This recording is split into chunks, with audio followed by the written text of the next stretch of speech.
in Africa today, we are the poorest in terms of energy availability.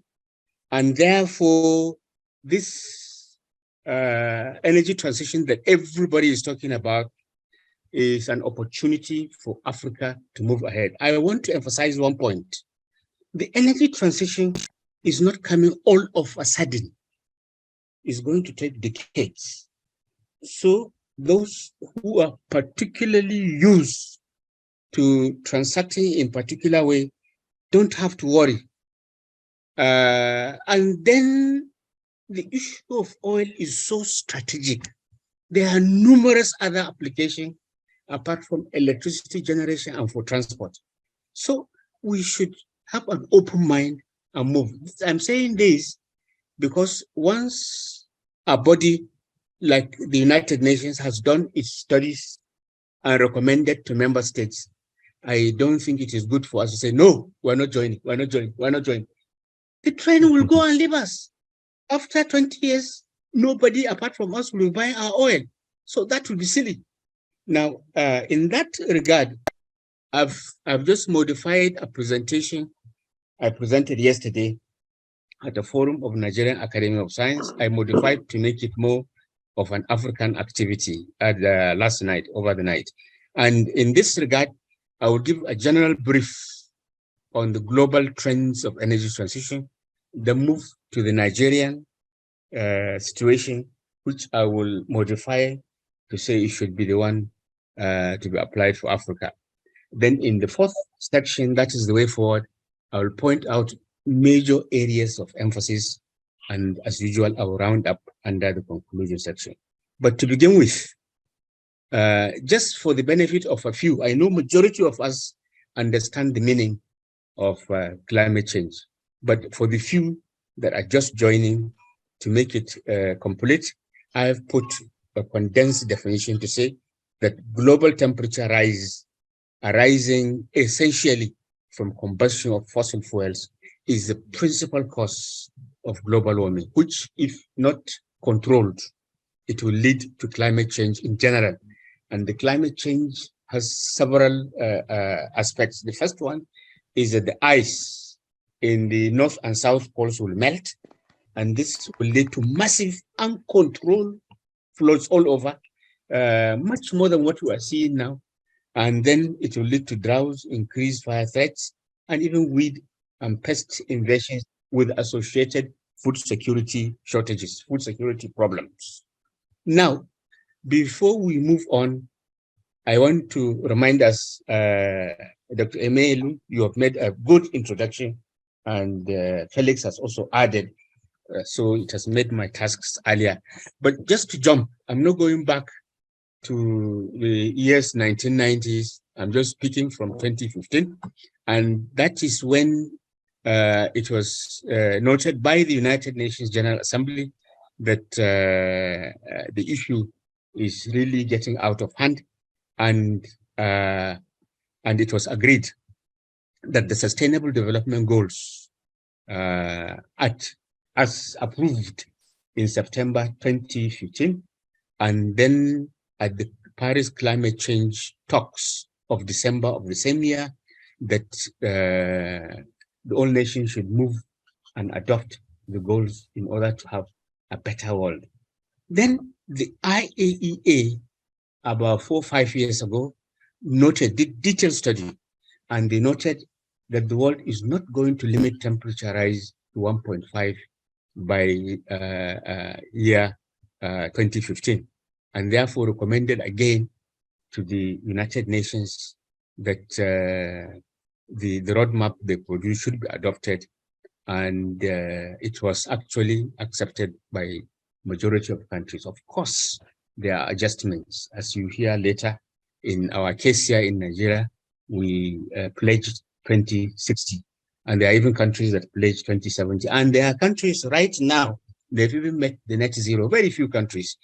And I also want to draw the attention of this webinar that the net zero roadmap designed by the International Energy Agency will require rapid transformation and equitable, speedy deployment of zero carbon emitting and efficient technologies while phasing out fossil fuels. As I said, the phasing out is not going to be sudden, it's going to take a long time, and it will avail us the opportunity to apply fossil fuels in numerous other areas like more petrochemicals, more pharmaceuticals, more pesticides, herbicides, and more coal for our road construction.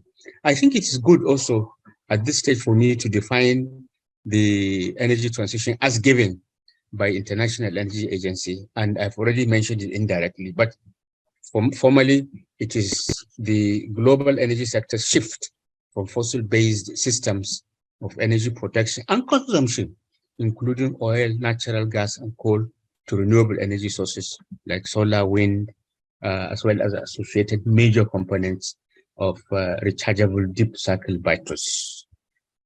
Now, before moving on, I think it is good to show the reasons for the IEA's recommendation to the United Nations. Detailed studies have been done by different groups to show that the carbon footprint of different electricity generation systems. And you can see from this slide that the renewables, hydro, wind, biogas, solar, geothermal, and even surprisingly nuclear, there is no substantial carbon dioxide emissions. But on the other hand, gas, diesel, coal, there is.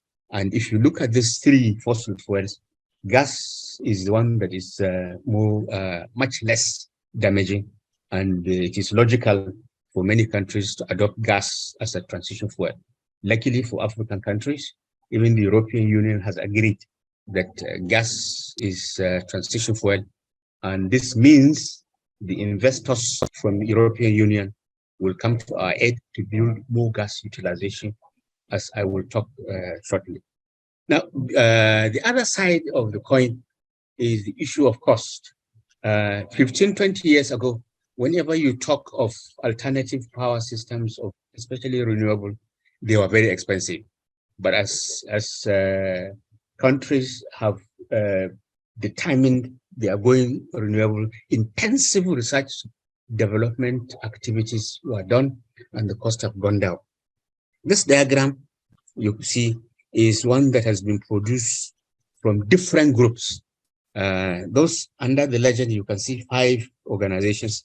2 of them are private sector, and 2 of them are quasi-government. 1 is government. So it's a mixture of all this. In general, you can see the levelized cost of electricity production is lower for the renewables than the fossil fuel. And these are life cycle costs, life cycle estimates done, like I said, by different groups. So the issue, of course, is not the one at the moment. What we require now is just the political will and the investment funds, that's all. Before we go on, I think at this stage it's good to let participants know how the roadmap of the IEA is. If you Google IEA's energy transition roadmap, you get this easily. It is there, and you can see the idea is to move the gigatons of carbon dioxide emissions of 2020 of about 34 gigatons to just about 2, which is manageable by 2050. And as you can see, it goes over years. Gradual entrenchment of the renewables is what is done over several sectors. There is the buildings, the transport, the industry, of course, electricity, and a few others. And this is the roadmap of the IEA. Now, there's another group called World Economic Forum. They've been trying to gauge energy transition activities of the whole world, and they came up with this energy transition index that has 3 major components and then several sub-components. And I see it as a good guide to show how nations are moving in this direction. And this is the map showing it. You will see that European countries are the fastest. Then you have America. You can see again on far east, we have Japan, New Zealand, and Malaysia, Indonesia, they are not too bad. In Africa, Morocco is the one that is most advanced. Then Kenya and Ghana are not doing badly. But I think with the launching of Nigeria's energy transition plan 2 months ago, I think Nigeria will soon start moving in the direction. Once the legal document that has been approved end of last year begins to be implemented. Now, this is when I told you the world is not doing too badly. You can see that some developing countries, of course, you say they are small countries, Bhutan and Suriname are already negative, net zero, they have attended, and several countries are moving in that direction. Several countries have legislated, they are working towards the 2050. Of course, some have gone beyond 2050, like India, China, of course, and our country here, Nigeria. Now, when I made the statement earlier on that I personally see energy transition, and I know many energy practitioners do, that energy transition is a golden opportunity to sort our energy deficit. And I'm picking the electricity access here. You can see that all North African countries, they don't have problem. They are near 100% electricity access.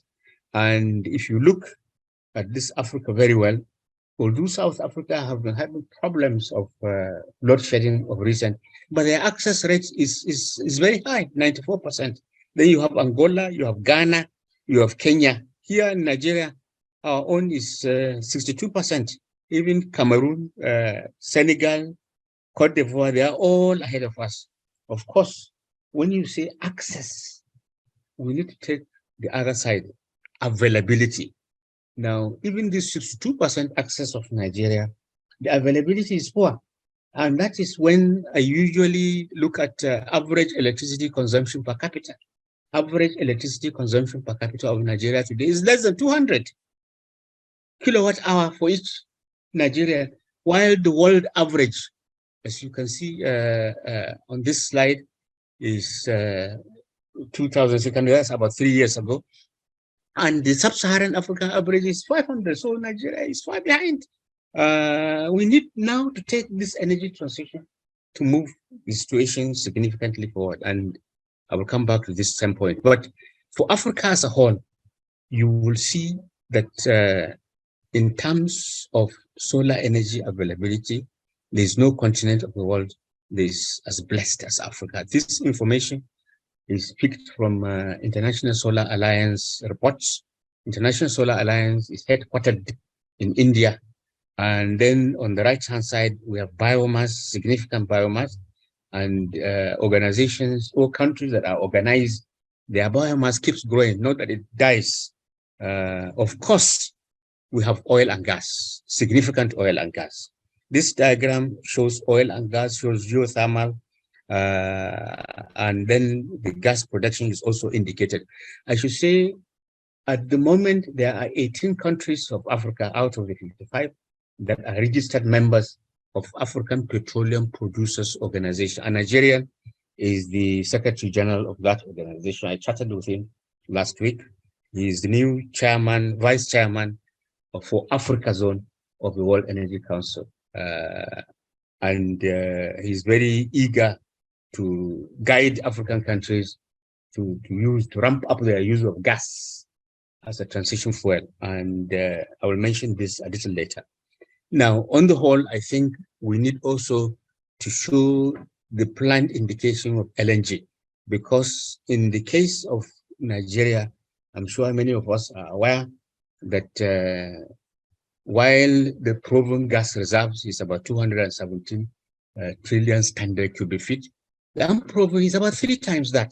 And as exploration is there, we get more and more gas. And that is why I think the decision of government is good.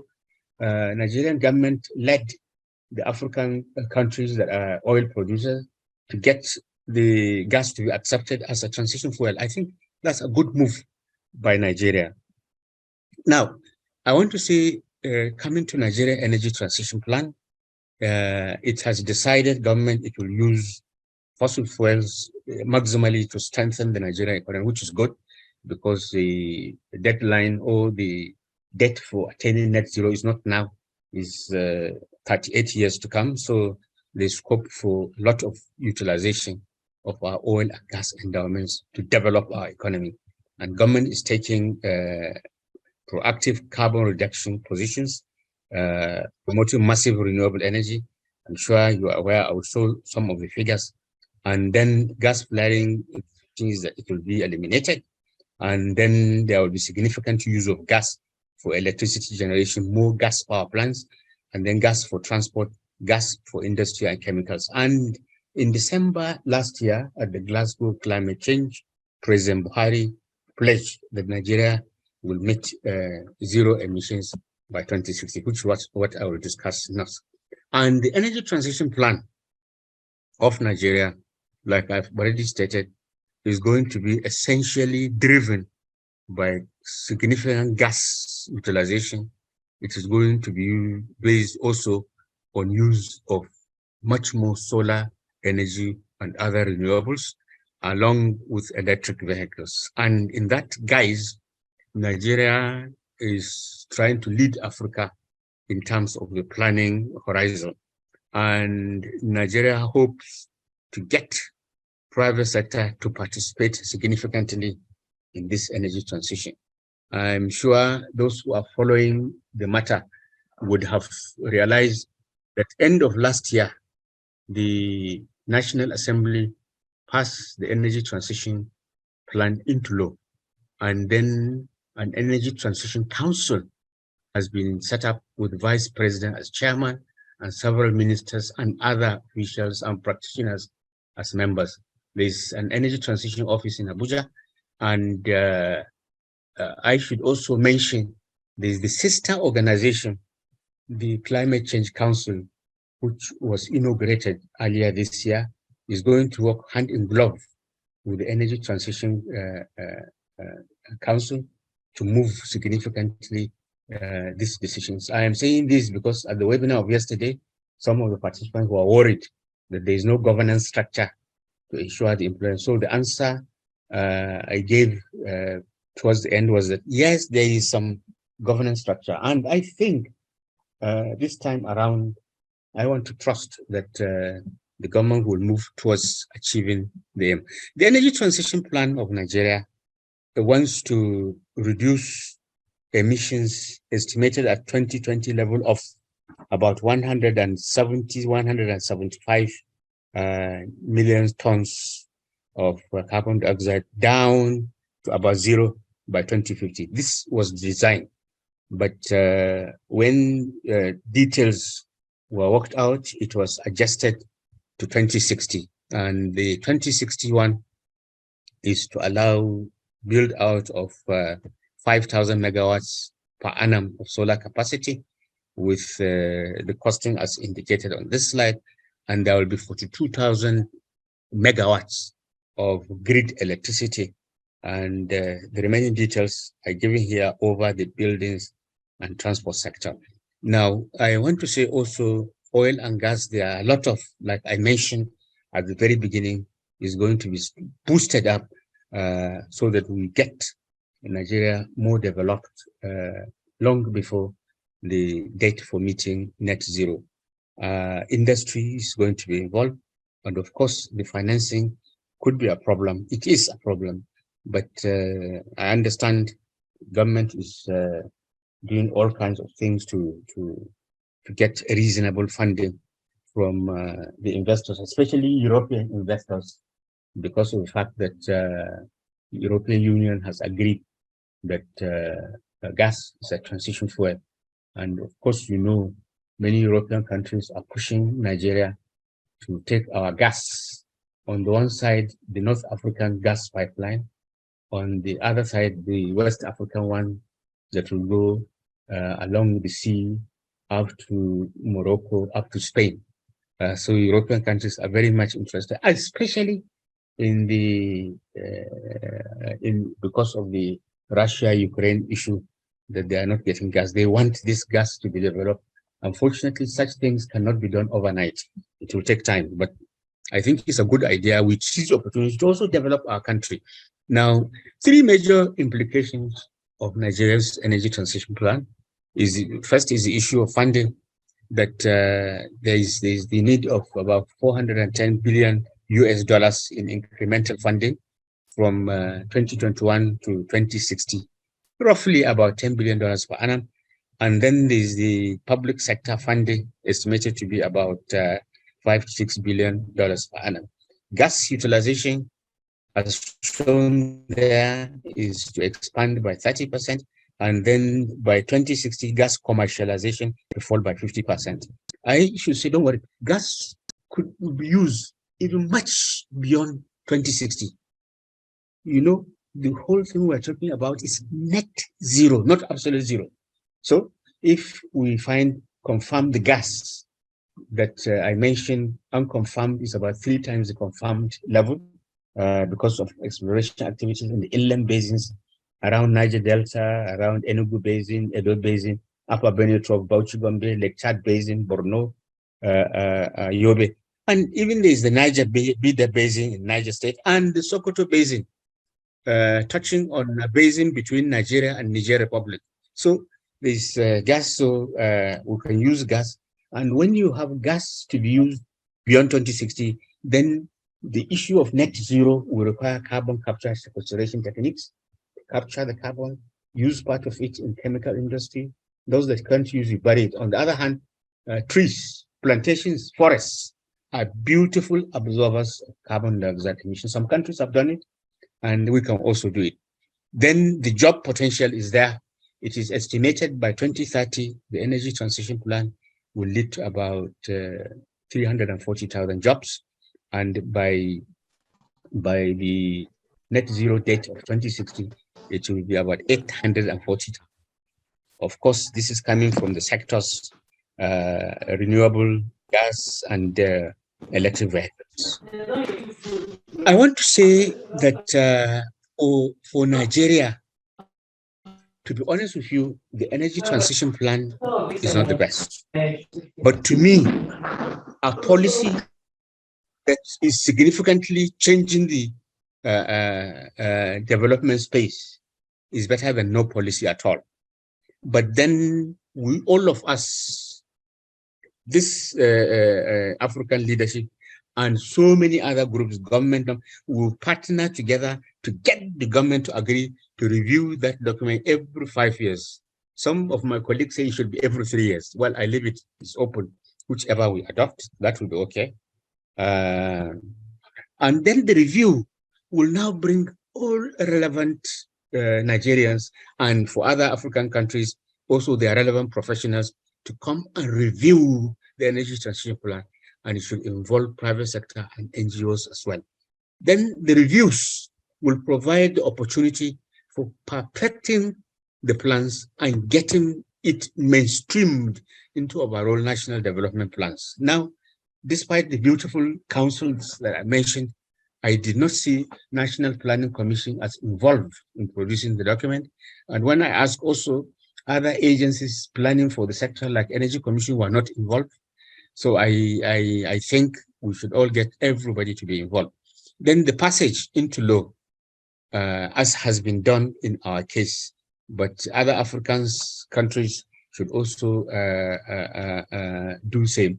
And when you have a legal document, implementation is much more assured than what is just the government policy that can be thrown away by incoming governments. Then the other 17 African nations who are members of the African petroleum producers are expected to move in the line that I've mentioned. For those who haven't done it, you know, several other countries, although they have not launched, from information we got from UN office in Abuja, they haven't launched their own, but they are also implementing. And that is why you can see in that energy transition thing that some countries are moving ahead. But of course, we know that some countries are even more in that direction. Like, for example, I was in Kenya 3 weeks ago, and in the meeting I attended, there was an official from Ministry of Energy. He briefed us on what they have been doing on geothermal, on wind, on solar for years, for decades. And that is why you can see Kenya is leading in the energy transition index consideration. Like in Nigeria, we are using more gas for power generation and transport sector. as CNG and autogas. Other African states are expected to base their ETP substantially on renewable energy supply system and to make their transport sector move towards the principles of electric vehicles. Now, a recent study conducted by the Nigerian chapter of the World Energy Council shows the key challenges hindering reliable electricity in Africa are several, but you'll be shocked if I tell you that number one, many countries don't even have an energy policy, formal energy policy, formal energy master plan. They don't have. They have not been doing energy demand and supply projections, because it's when you now do energy demand and supply projections over the entire economy and over time periods, every 3 or 5 year time periods, from now to 30 years, then only you will have a good idea of how your country should be moving. And when you are doing an energy plan, it's not just an engineers you bring economists, you bring investors, you bring statisticians, everybody is there to make it all embracing, all encompassing. And some of the things that African countries that don't have oil to do is this kind of projects, like the 50 megawatt solar PV plant that was commissioned last year, Togo, like this plant, solar thermal power plant that is producing about 580 megawatts of concentrated solar power in Morocco. This is one of the ones that is making Morocco one of the countries that are moving high in energy transition indices. And then this is the wind power plant that I like so much of Kenya. It is around Lake Turkana. The rating is 310 megawatts. 310 megawatts in one side, compared to our Nigerian largest wind of only 10 megawatts in Katsina that is yet to be commissioned. That was awarded about 10, 11 years ago. Kenya started 5, 6 years ago, and 3 years down the line, it's finished, it's commissioned. You can see the immediate past president at the bottom right, commissioning this 310 megawatts wind plant for Kenya. Now, of course, the other coin is transportation, and many countries are moving fast in electric vehicles. This picture shows Rwanda, Uganda, Ethiopia, South Africa, and Ghana active. Actually, Nigeria were not doing too badly. The Hyundai Kona was rolled out February last year by the vice president as Nigeria's first electric vehicle assembled in the country. And then the Nigerian National Automotive Design and Development Council has started building electric vehicle charging stations. So far, it has built 3 at Usman Danfodio University, Sokoto, University of Lagos, and University of Nigeria, Nsukka. Those of Sokoto and Lagos have been commissioned. That of UNN, I think it will be commissioned very soon. Now, I want to round up and conclude this brief presentation by emphasizing, to me, global energy transition cannot be stopped. It's unstoppable. And it requires all African states to, with significant incorporation of renewable energy and electric vehicles. And in addition, to produce their energy transition plans, those like Nigeria that are oil producing should follow the example of Nigeria and adopt gas for power generation. And in the transportation space, given the acceptance of gas by EU also as a transportation transition fuel. Then there's need to upgrade the energy transition plans to legal documents in order to strengthen the continuity of their implementation from one elected government to the next. Then there's the issue of innovative financing schemes. One formula cannot work for all countries. The practitioners, energy practitioners, investors, economists will have to come together in each country and design what best in terms of approach to take to get funding for their energy transition plan. Then very importantly, as I stressed earlier on, there is need to review the energy transition plan in cycles of 3 to 5 years, depending on the country in question, in order to continuously improve them and to cater for changing local and global dynamics as well, in order to make them as perfect as documented. I want to close by emphasizing that I have friends, I have colleagues who say we should not do anything. As I started talking at the beginning, I have strong contrary opinion. Oil and gas is so strategic. As long as man is alive, we'll continue to use oil and gas. But then its use in the power and transportation is creating problem of climate change. So we can now re-strategize, develop other energy provision systems, and then use the gas, oil and gas in other areas. There are numerous applications. Only that many people, the issue of inertia, what you are used to, you don't want to change. But if we open our minds, agree with the United Nations, and also agree with our African leaders. I say African leaders. This is because in 2013, at the African Union, African states listened to presentations from different groups, including the United Nations Framework Convention on Climate Change, UNFCCC. And they all agreed, all the Africans agreed that climate change is also an African problem. They therefore directed that all African countries should produce their nationally determined contributions for abating climate change. And the NDCs of African states, some have two, like Nigeria, who have even two versions. Some countries, I understand, have done 3 editions of their NDCs. And the idea is to move gradually without disrupting the economies to clean energy pathways in line with the energy transition we're talking about. I want to thank you all for listening to me.